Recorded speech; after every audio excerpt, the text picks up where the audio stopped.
L'Echaim L'Echaim. On va essayer de traduire la Hitvadut, le grand cours que le Rav Ginsburg a fait ce matin, qui est d'une profondeur très très profonde. Et tout cela en l'honneur de ce Shabbat qui est le Yud Shvat, le jour de la Hilula du 6e rabbi de Rabat depuis la Nourazaken, le Rabbi Rayatz, qui s'est produit comme notre Shabbat, c'est-à-dire c'était pendant le Shabbat de la Parashat Bo à 8 h du matin, il y a 75 ans. Et au même instant, vraiment au même instant, Akadosh Baruch Hu, il a mis pour le remplacer le Rabbi Melech HaMashiach, parce qu'on sait que Akadosh Baruch Hu ne peut pas laisser un seul instant le monde sans le tzaddik à Yesod Olam. C'est comme quelqu'un qui construirait un bâtiment. Alors quand on construit un bâtiment, on peut rajouter un mur, on peut supprimer un mur, on peut rajouter une fenêtre, on peut faire différentes modifications, mais il n'est pas possible de supprimer les fondations. Si on enlève les fondations, il n'y a plus de bâtiment. Et c'est un peu cette image du monde, que si le monde ne peut pas exister sans le tzaddik qui est la base de tout le monde.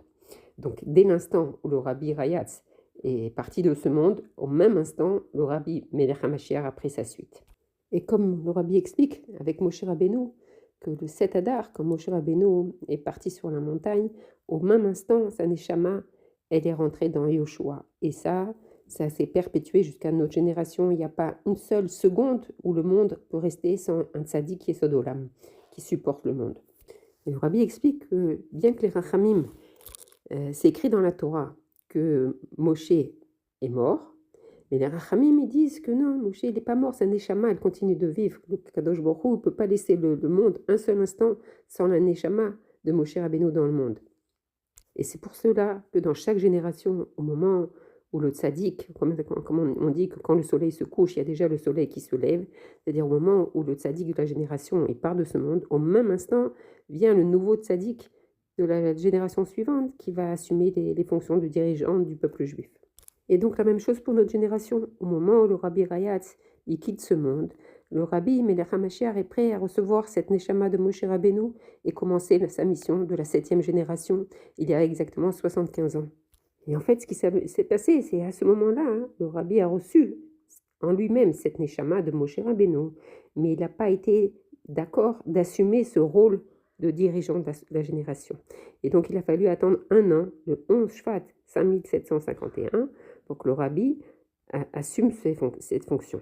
Et on voit qu'il s'est passé exactement la même chose avec Moshe Rabbeinu au buisson ardent, quand Akadosh Baruch Hu il a demandé à Moshe Rabbeinu de libérer le Ham Israël. Il a mis une semaine avant d'accepter ce rôle-là. Et en fait, les Chassidim ont compris que pendant un an, le Rabbi a refusé de prendre ce rôle-là, parce que c'est un challenge très, très, très difficile, puisque c'est de sortir cette génération de la Galoute et de l'amener vers la Géoula. Et on a très bien compris que ce passage d'une génération vers la Géoula ne peut se faire que par les forces d'en bas. Ça ne peut pas être imposé par en haut. Donc c'est un travail très difficile d'influencer la génération jusqu'à ce que la génération accepte ce changement et avance sur ce chemin. Ce n'était pas possible, par exemple, que le Rabbi dise « Je suis le Nassi Ador et vous devez m'écouter ». Ça, c'est impossible. Et d'autant plus que le Rabbi est le 7e Rabbi depuis la Nourazaken. Et on sait que le Sètre, c'est les Midot qui commencent de Chesed jusqu'à Malchut. Et que la 7e Mida, c'est Malchut justement. Et que Malchut, elle est le résultat de toutes les autres. Elle n'a pas de couleur propre. Et en fait, celui qui est de la Trouna de Chesed, alors on n'a pas besoin de lui demander de faire du Chesed. Tout ce qu'il va faire, ça va être imprégné de Chesed. Celui qui est Gvura, c'est la même chose. Tout ce qu'il va faire, ça va être imprégné de Gvura. Et ainsi de suite pour toutes les sphirotes. Mais celui qui est Malchut, alors c'est la royauté, c'est-à-dire qu'il ne représente que Akadosh Baruch Hu. Et donc il va fuir les honneurs, il va fuir tout, il n'a rien par lui-même. Et c'est ce qu'on voit dans tous les rois d'Israël qui ont toujours refusé d'être rois, comme David Améler, il a refusé d'être roi, Moshe Rabbeinu. Et donc c'est cette trône de ne pas vouloir se mettre en avant, d'être au contraire le plus humble et le plus effacé. Et donc c'est le peuple qui va lui donner le pouvoir, il va lui demander le pouvoir de régner, d'être le roi. Et on voit ça avec tous les rois d'Israël et encore plus avec le Rabbi. C'est le peuple qui va demander au Rabbi de régner, d'être le chef de la génération. Le Rabbi par lui-même, il ne peut pas dire « je suis le chef de la génération » parce qu'il est justement de cette sphère de Malchut. Et on voit que c'était totalement différent avec les autres Rébéim où directement après la Istalkout du chef de la génération, ils ont pris tout de suite la suite, ou alors c'est venu d'une manière mille et malade d'en haut. On leur a montré qu'ils devaient prendre la suite, mais le rabbi s'est pas passé de la même manière. Et donc, comment ça s'est passé? Eh bien, pour la première Iloula du rabbi Rayatz, donc le Yud Shvat s'est tombé un mercredi, et donc on a organisé une grande Idva d'août pour fêter la première Iloula. Et donc, pendant cette Idva d'août, tous les chassidim attendaient que le rabbi, même s'il n'annonce pas je suis le rabbi, mais on sait que si le rabbi prononce un mahamar, alors ça veut dire qu'il accepte le rôle de Nassi Ador. Il avait déjà pris les fonctions de toutes les directions des chassidim, et donc concrètement, il a assumé toutes les fonctions de Nassi Ador. Il a continué tout le travail du rabbi précédent. Mais ça ne suffisait pas. Il fallait que le rabbi prononce le mahamar, et tout le monde attendait ce moment-là. Le mahamar, c'est vraiment une révélation divine. C'est les paroles d'Akadosh Baruch Hu lui-même qui amènent une nouvelle lumière dans le monde. C'est révéler des sujets nouveaux dans le dévoilement d'Akadosh Baruch Hu, de la Pnimiut Torah. Et donc, le rabbi a commencé à commenter, faire des sichot, et à un moment, il y a un chassid qui s'est levé. Ce n'était pas un gaon dans la Torah, mais un vrai chassid amiti du fond de son cœur. Il a dit au rabbi, on a entendu les belles paroles du rabbi, mais on veut entendre le mahamar. Et là, le rabbi a commencé son premier mahamar. Et ce premier mahamar, en fait, c'est le mahamar que le rabbi précédent, le rabbi Rayatz, avait fait imprimer pour le Shabbat de la Parashat Bo, où il est parti de ce monde-là. Et donc, c'est par ce mahamar que le rabbi il a commencé sa Nessiout.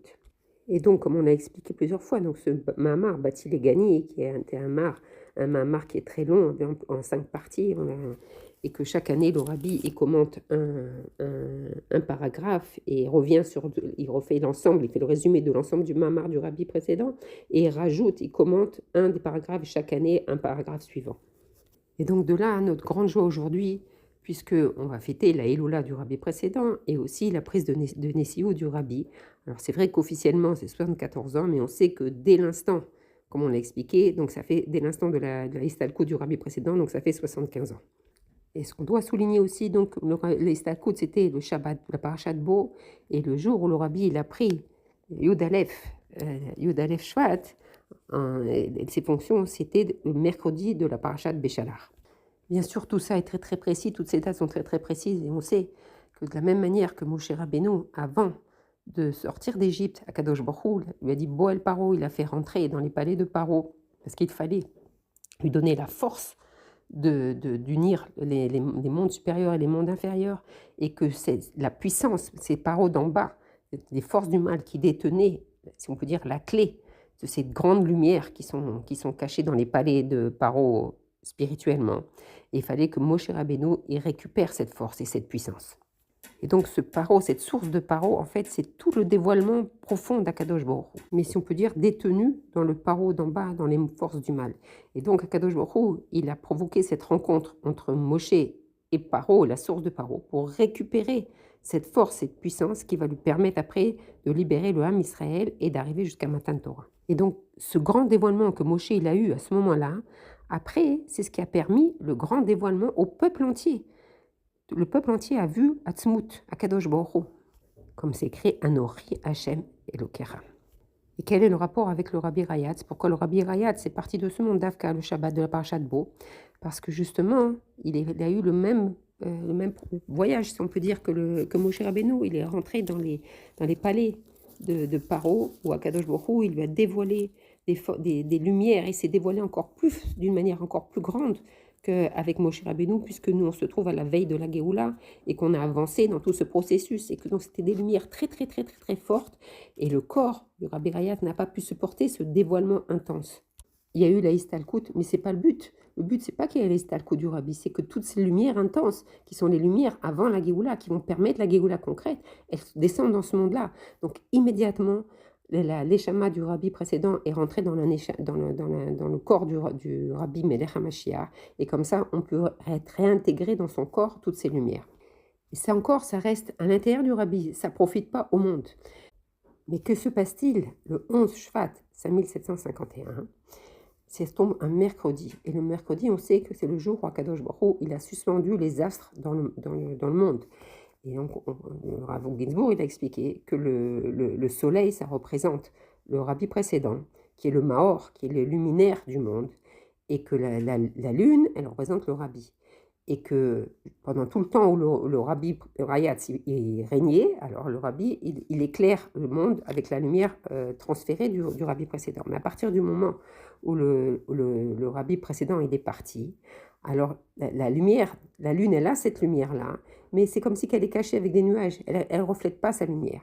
Et donc, le 11 Shvat, à la fin de ce mercredi, le 11 Shvat, 5751, quand le Rabbi a accepté de prendre ses fonctions de Nassi Ador, alors c'est la naissance de la lune, et la naissance de la lune telle qu'elle sera, Léati de Lavo, que Léati de Lavo, c'est écrit qu'elle va reprendre sa place et qu'elle va illuminer le monde de sa lumière propre, elle va être elle-même un luminaire. Et à ce moment-là, il y aura et le soleil et la lune, deux astres similaires qui vont, eux-mêmes, chacun il va pouvoir éclairer le monde de sa propre lumière. Et donc, tout ce processus, il a commencé le 11 Shvat, 5751. Et Dafka, la lune, elle représente justement la sphirate de Malchut. C'est-à-dire que c'est la lune, elle va transmettre toute la lumière du soleil, sa source, elle va transmettre toute la lumière d'Akadosh Baruch Hu. Toute sa source, c'est Akadosh Baruch Hu. Et donc, c'est ce processus qui a commencé. Maintenant, on doit rattacher tout ça avec la paracha de la semaine. Et donc, notre paracha de Béchalar commence par le fait que les Bnei Israël ils sont déjà sortis d'Égypte depuis quelques jours. Mais ils ont toujours cette peur de l'Égypte. Ils sont encore traumatisés par leur esclavage, ce qui est tout à fait normal.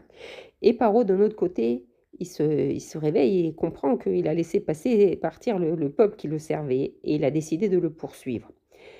Et quand les Bnei Israël, ils ont vu Paro qui s'approchait, alors ils ont eu très très peur. Alors on sait qu'il y a eu 4 groupes, il y en a un qui a voulu retourner en Égypte, l'autre ils ont voulu se jeter dans l'eau, l'autre ils ont voulu prier, l'autre ils ont voulu faire la guerre. Et Akadosh Baruch Hu, il a dit aucune des décisions elle est bonne, c'est pas du tout ce qu'il faut faire.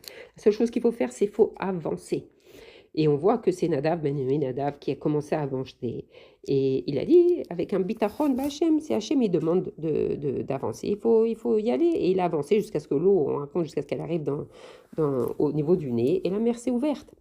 Et à ce moment-là, le Ham Israël, il passe et les Égyptiens, ils vont à leur poursuite. Et on sait ce qui s'est arrivé. Ils se sont tous noyés. Akadosh Baruch Hu, il a réglé les comptes. On sait que mesure pour mesure, toute la cruauté qu'ils ont eu envers le Ham Israël, ils ont été punis dans le même degré de cruauté et voilà, ils sont tous donc une fois que Akadosh Baruch Hu a envoyé sa punition, le Ham Israël, il a vu que tout le Ham Israël, l'Égyptien, elle était finie, ils ont vu tous les corps démantelés comme ça, et donc là, ils n'avaient plus à avoir peur, ils ont compris que c'était terminé, qu'ils étaient vraiment sortis d'Égypte. Et donc, le seul qui restait, c'est Paro, puisqu'il fallait que quelqu'un puisse témoigner et témoigner au monde qu'est-ce qui s'était passé. Et on sait qu'après, il a fait tchouva, il est devenu le roi de Nineveh. Et c'est toute l'histoire qu'on raconte dans l'Haftara de Yom Kippour avec Yona. Et donc, on voit après qu'il a accepté le décret divin et il avait fait tchouva à tout un peuple. Donc, on voit que la tchouva, elle a été complète. Et c'est ça tout le but du monde, c'est-à-dire que la chose la plus horrible, la plus mauvaise, elle s'est transformée en un ami, un côté positif. Et ça a été possible avec tout le processus de toutes les makodes et tout le travail de Moshe Rabbeinu sur Paro, et on voit comment tout a été transformé. Et donc, notre paracha, elle est très très spéciale, et elle décrit sur la traversée de la mer Rouge, mais elle décrit en vérité ces deux événements très importants. D'abord, la traversée de la mer Rouge, elle fait comprendre que c'est la fin de l'Égypte, c'est définitif. On sait que par exemple les rescapés de la Shoah, ils ont continué à avoir peur, toute leur vie ils ont craint, ils étaient toujours dans l'angoisse. Et c'est pour ça qu'Akadosh Baruch Hu, il a fait que les Juifs, les Bnei Israël, ils ont vu leur bourreau mort, et ça a pu leur permettre de sortir vraiment d'Égypte, de comprendre que c'était terminé. Le deuxième événement, c'est que le Ham Israël, il a chanté Shirat Hayam. Et ensuite, Myriam, elle a chanté avec toutes les femmes. Et ce chant, il a donné tellement de force que ça a permis que commence à cet instant-là le début de la Géoula Shlema. Là a commencé le processus de la Géoula. Pas seulement la Géoula de Mitzrayim, puisqu'on était déjà sortis, mais la Géoula Shlema, comme on sait que certains psukim, on n'a pas le temps de rentrer dedans. Et donc, a commencé le processus à ce moment-là, et se termine Bezrat Hashem. Aujourd'hui, on va terminer ce processus, on va rentrer directement dans la Géoula. Et la grande question que pose le Rabbi, c'est que quand donc les Bnei Israël, ils sont sortis d'Égypte. Akadosh Baruch Hu, il aurait dû les faire diriger directement vers Eretz Israël et donc passer par le nord, traverser la mer, par le Derer Haza. D'ailleurs, dans la Torah, les psukim, c'est écrit Haza, c'est écrit Eretz Pilishtim. C'était le chemin le plus rapide, puisque tout ça, c'était pour remplir la promesse qu'Akadosh Baruch Hu avait fait à Abraham, qu'il sortirait après 400 ans ses enfants avec une grande richesse. Et au lieu de choisir le chemin le plus court, Akadosh Baruch Hu les a fait passer par un chemin détourné vers le désert. Parce que la raison officielle, c'est que les Bnei Israël, ils étaient encore très attachés à l'Égypte et que pour n'importe quelle raison, ils auraient voulu retourner en Égypte. Et donc Akadosh Baruch Hu, il a voulu les faire passer par le désert pour les éloigner, pour les déconnecter de l'Égypte définitivement. En fait, les Bnei Israël, comme c'est écrit, ils sont sortis avec les pieds de l'Égypte, mais ils ne sont pas sortis avec la tête. Ils étaient encore complètement soumis à l'Égypte dans leur tête. Comme on voit qu'à plusieurs raisons, à plusieurs endroits, on voit que les Béné Israël ils ont voulu retourner en Égypte. Ça, c'est des raisons dévoilées. Mais il y a une raison beaucoup plus profonde, comme le Rabbi nous l'explique. Il nous dit que justement ce chemin qui devait conduire vers le Ham Israël par Haza, c'était un chemin de 11 jours et qui devait arriver en Eretz Israël, donc après 11 jours. Et que Hachem, il a fait détourner le Ham Israël de ce chemin, et au lieu de 11 jours, ça a duré 40 ans. Pourquoi ce détournement? Qu'est-ce qui s'est passé? Alors le Rabbi explique que si on regarde Eretz Israël et qu'on prend la première lettre de Eretz et la première lettre de Israël, ça fait Yud Aleph. Et que c'est exactement le chemin, les 11 jours de voyage qu'il fallait aller d'aller d'Égypte en Eretz Israël. Et pourquoi Hachem les a fait passer pendant 40 ans? Alors, comme on a dit, la raison superficielle, c'était pour les déconnecter de l'Égypte et surtout pour passer à travers la mer et surtout aussi parce qu'il devait y avoir aussi la guerre d'Amalek, on va expliquer. Tout était bien prévu. Et le même dévoilement qu'Hachem a montré à Moshe face à Paro, le dévoilement d'Akadosh Baruch Hu lui-même, Atzmut, ce dévoilement Akadosh Baruch Hu lui-même, il correspond au chiffre 11 aussi, comme on le voit dans Patar Eliaou qu'on fait le vendredi après-midi.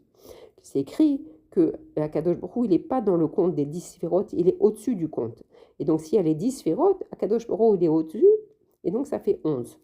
Et donc, Akadosh Baruch Hu veut se donner à nous-mêmes. Et donc, c'est pour ça qu'il veut nous faire rentrer en Eretz Israël, qui représente le chiffre 11 aussi. Mais il ne veut pas que ce chiffre-là, il soit juste vécu d'une manière superficielle. Il veut que ce chiffre 11, il soit intégré par le Ham Israël, qu'il soit vécu par le Ham Israël. Il veut qu'on absorbe cette lumière et qu'on l'intègre au fond de nous. Et pour cela, il faut arriver avec le chiffre 40. Qu'est-ce que représente le chiffre 40? Comme nous dit dans la Mishnah, Ben Arbaïm Lebina. C'est-à-dire qu'il y a la sphira de Rochma dans l'intellect, c'est l'éclair. Quand on a une idée, c'est un éclair. Mais que pour que cet éclair il soit intégré et qu'il soit construit, alors il faut que ça passe par l'intellect, il faut qu'il passe par la bina. Et donc il faut le 40 pour justement intégrer. Comme on voit que pour justement un élève, pour qu'il arrive à comprendre son maître, il faut 40 ans. Et comme on voit Moshe Rabbeinu, ça veut dire le Rav, donc tout son enseignement, il faut qu'on arrive à l'intégrer. Et Moshe nous révèle la Torah au mont Sinaï. Qu'est-ce que c'est la Torah? C'est le chiffre 10, c'est les 10 commandements. Mais en fait, c'est Hachem qui nous a transmis. Et donc Hachem s'est révélé au Har Sinaï. Il y a eu la révélation du 11. Mais cette révélation du 11, elle n'était pas intégrée, elle était trop grande, on n'a pas pu la rentrer à l'intérieur de nous. Et pour cela, Moshe, lui, il avait déjà eu ce dévoilement du 11 quand il a rencontré Paro. Mais c'était resté à l'intérieur de Moshe. Et donc, il fallait qu'il nous transmette cette lumière, ce 11, il fallait qu'on arrive à l'intégrer. Et pour cela, il a fallu traverser le désert pendant 40 ans pour qu'on soit un réceptacle pour recevoir cette lumière, cette grande lumière, et pour pouvoir rentrer en Eretz Israël. Moshe part de ce monde le 7 Adar, et en fait, le Ham Israël, il rentre le 11 Nissan en Eretz Israël avec Yoshua. C'est incroyable de noter que justement le Ham Israël il rentre le 11 Nissan, le jour de l'anniversaire du Rabbi Melech HaMashiach. Et donc là, ils ont eu la force de recevoir ce dévoilement d'Akadosh Baruch Hu lui-même en Eretz Israël grâce à ces 40 années où ils ont erré dans le désert. Alors le Rabbi pose une question très très pertinente. Il nous dit, mais ils ont erré, d'après ce qu'on lit dans le Chumash, ils ont erré pendant 40 ans parce qu'ils ont fauté. Parce qu'il y a eu la faute du veau d'or et toutes les autres fautes qui ont suivi. Mais s'ils n'avaient pas fauté, alors ils n'auraient pas pu avoir les réceptacles pour recevoir cette grande lumière.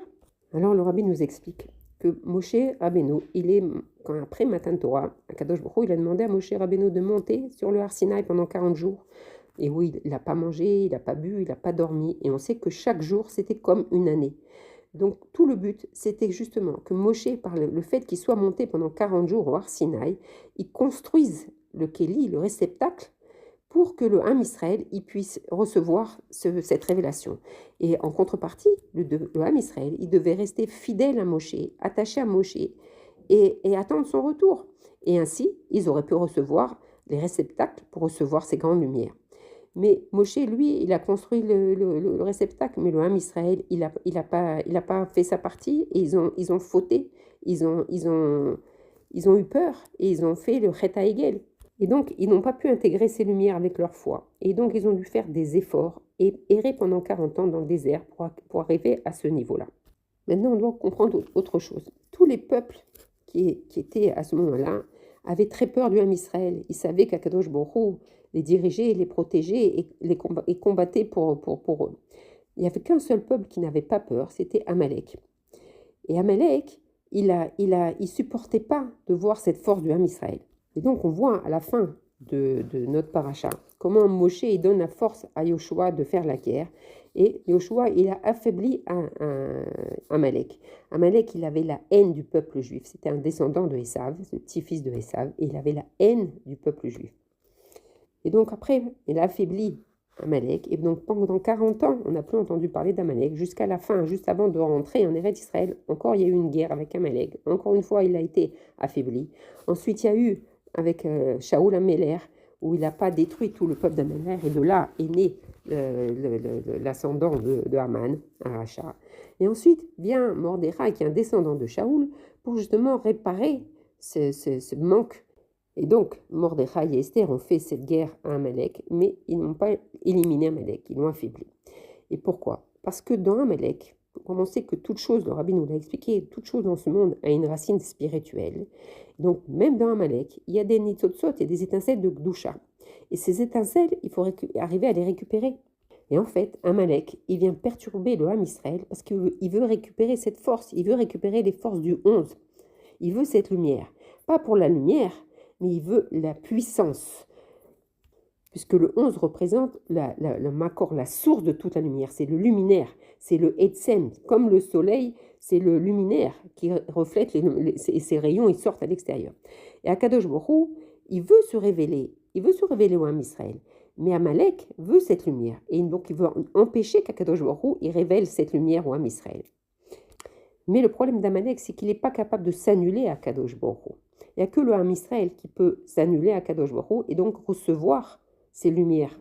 Amalek veut s'emparer de cette lumière, de cette puissance pour faire le mal, parce que c'est les forces du mal. Et donc, toutes ces étincelles de Gdusha qui étaient chez Amalek, elles sont tombées dans le désert. On sait qu'à cette époque, tous les peuples étaient installés autour de ce désert. Et donc, dans ce désert sont tombées toutes ces étincelles. Et Akadosh Baruch Hu, il a envoyé justement le Ham Israël pendant 40 ans pour que le peuple puisse relever toutes ces étincelles de Gdusha qui étaient attrapées par les forces du mal. Et par conséquent, ça a affaibli les forces du mal. Et donc, tout le but de ces 40 ans, c'était d'abord d'affaiblir ces forces du mal, et c'était aussi pour fabriquer ce réceptacle pour recevoir toutes ces lumières du 11. Mais en fait, tout ce travail, c'était comme un avant-goût, puisque toute la génération du désert, elle est restée, toute la génération qui est sortie d'Égypte, elle est restée dans le désert, ainsi que Moshe Rabbeinu.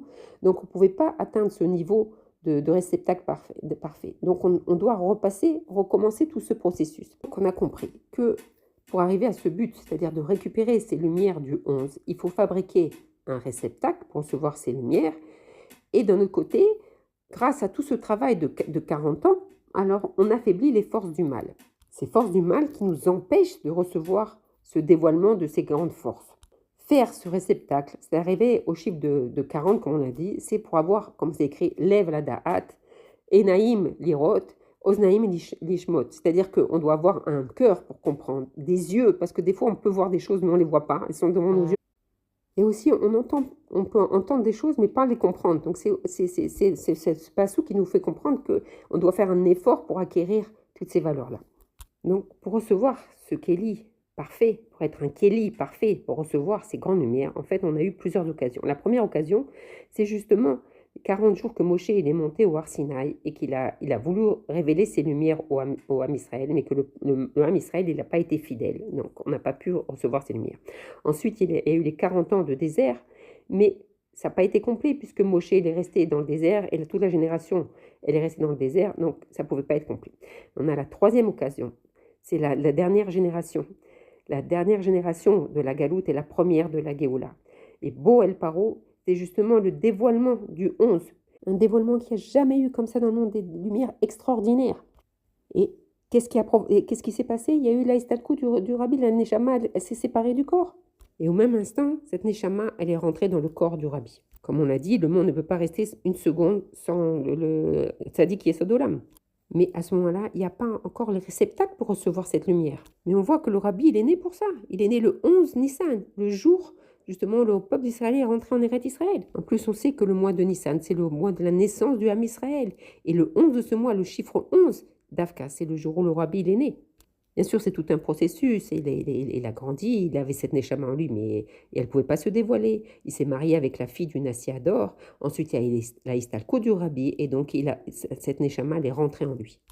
Mais à ce moment-là, le 11, il est en lui, mais tout le but, c'est que ce 11, il se révèle au peuple, à tout le peuple Israël.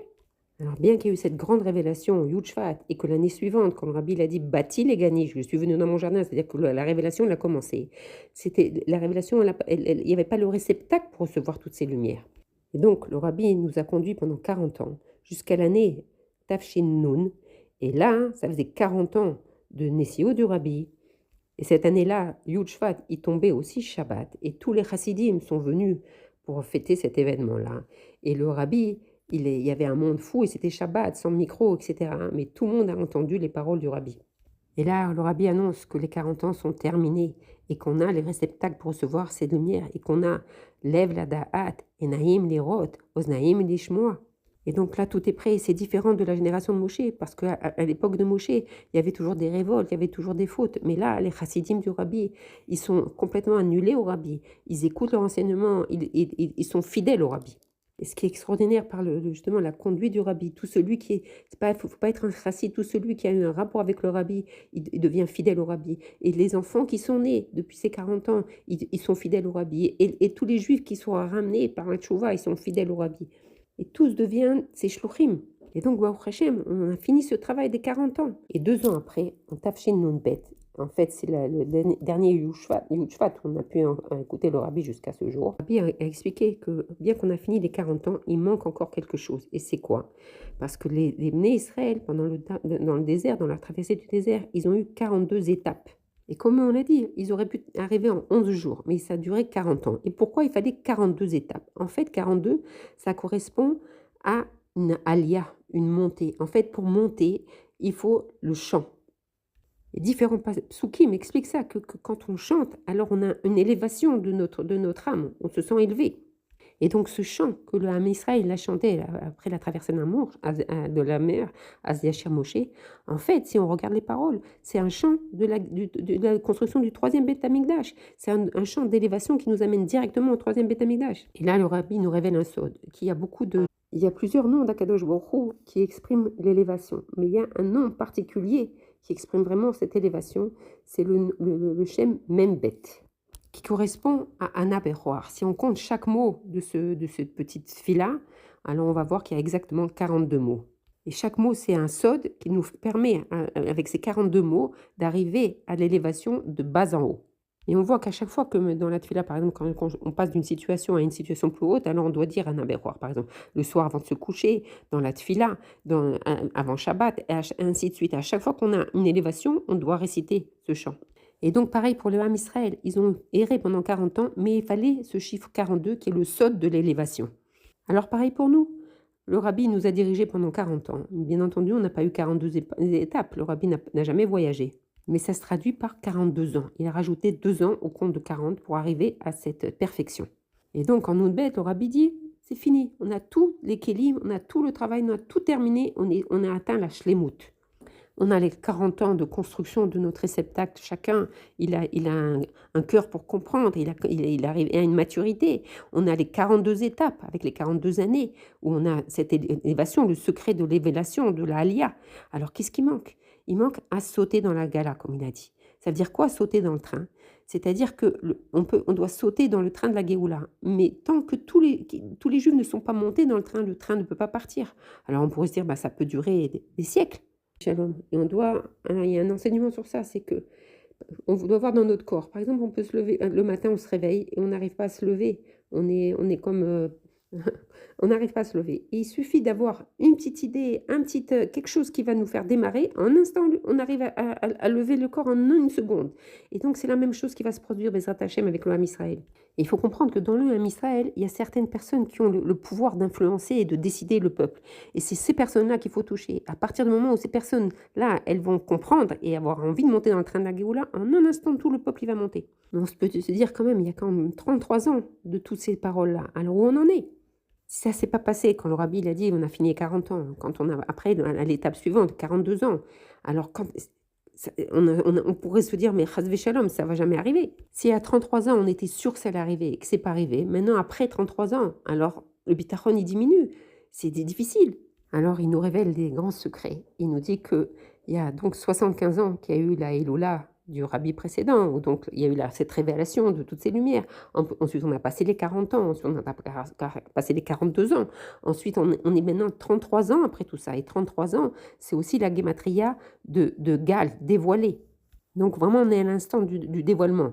Mais si on regarde, c'est quoi la guématria de 75? La guématria de 75, c'est bitachon. Et donc, ce qu'on pourrait dire, c'est que justement, ces 75 ans, c'est pas que ça va nous faire affaiblir dans notre bitachon, mais puisque c'est 75, c'est justement, ça va nous faire, au contraire, être encore plus fort dans ce bitachon que iné machierba. C'est vrai que dans la nature d'une personne, quand quelqu'un il est sûr que quelque chose va arriver, et le temps passe, et le temps passe, et le temps passe, alors son bitachon il diminue. Et là, il va nous donner une explication qui est extraordinaire. Si on imagine la vie comme une ligne droite, et que je fais un pas en attendant qu'un événement arrive, alors j'attends cet événement de toutes mes forces.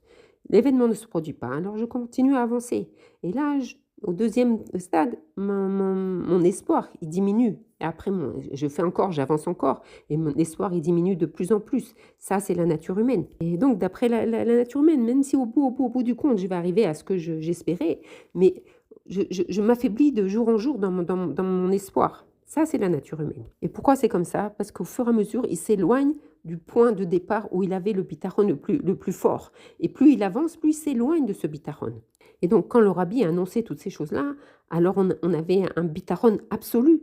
Et donc, d'après la logique humaine, notre bitachon, il aurait dû diminuer. Et on ne voit pas du tout. Au contraire, que chaque année, on réétudie les mêmes choses. Les chassidim, ils sont de plus en plus forts. Et il y a encore beaucoup plus de chassidim, et le nombre, il augmente. Et les enfants qui n'ont même pas vu le rabbi, ils y croient, et ils ont un bitachon absolu. Et même des juifs qui n'ont jamais étudié la Torah, et ils se rapprochent de Chabad, et encore plus, ils y croient, ils ont le bitachon comme Iné Machierba. Et cette idée, elle s'étend dans le monde jusqu'à ce que tout le monde entende parler de la Géoula, jusqu'à même un goy qui est d'Afka comme Yitro, il vient et il commence à agir pour la Géoula, et que lui-même, il va demander une bracha au rabbi. Comment c'est possible? Alors qu'il y a 33 ans qu'on ne voit plus le rabbi, et il croit que le rabbi il est vivant, il va lui demander des brachot. Donc on voit qu'il y a quelque chose qui est complètement à l'inverse de notre intellect, de la logique humaine. Qu'est-ce qui se passe? Et en fait, il explique parce que c'est une erreur de penser que notre vie, c'est comme une ligne droite. Notre vie, le temps, c'est comme un rond, un cercle, avec un point au milieu qui est le but de tout. Donc si on s'imagine ce cercle au moment où on est positionné dans ce cercle-là, alors c'est à nous de décider où vont notre regard. Si on regarde vers le point central, on voit le émet et on s'attache à ce émet. Il est émet. Et tu es sûr que ça va arriver. Et Hachem, il fait que tu te fais avancer encore dans ce cercle toujours. Et toujours, tu as ce émettre face à toi. Et tu penses toujours, puisque tu vois toujours la même chose à la même distance, que ça va arriver, c'est le émettre.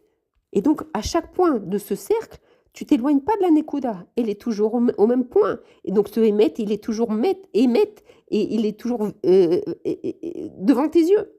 Et c'est ce qui est extraordinaire, c'est que le bitachon, il augmente. Pourquoi? Parce que le émet, il doit être émet sur toute la sur ce à 100. Et quand on voit qu'on est toujours sur ce cercle-là, c'est le émet, c'est parfait. On est toujours à la même distance, on est toujours avec le émet devant nos yeux.